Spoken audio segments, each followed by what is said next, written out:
നമ്മൾ പറഞ്ഞ സ്പോട്ടിൽ നിന്ന് ഫസ്റ്റ് മീൻ അടിച്ചിട്ടുണ്ട് ഗൈസാ. ഉണ്ടോ? ഫസ്റ്റ് മീൻ അടിച്ചിട്ടുണ്ട്. നമുക്ക് വലിച്ചടിപ്പിക്കാം നൈസായിട്ട്.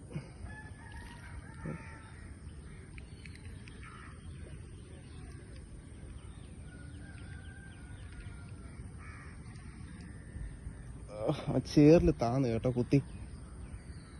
അവിടെ മൊത്തം പായലാണ്, വലിച്ചിട്ട് വരുന്നില്ല. താന്നവൻ പായലിനകത്ത് കുത്തിയിരിക്കുകയാണ്. ഫ്രോഗ് ഫ്രണ്ട് വരിയിലാണ്ട് അടിച്ചേക്കുന്നത് കേട്ടോ. നമുക്ക് നോക്കാം. ഓ ചേറ് താന്ന്. താണ്ട് ഫസ്റ്റ് മീൻ ഈ സ്പോട്ടിൽ നിന്നാട്ടോ അടിച്ചത്. ഒന്നും കൂടെ അല്ലേ അവിടെ ഫസ്റ്റ് മീൻ ഇതാണ്ട് കണ്ടോ ഹെവി അല്ല, അത്ര സൈസൊന്നും അല്ല, കുഴപ്പമില്ലാത്ത സൈസ് ഒരു കാണുമല്ലോ. ചെറുതാട്ടോ, അത്ര വലുതൊന്നും അല്ല, അത്യാവശ്യം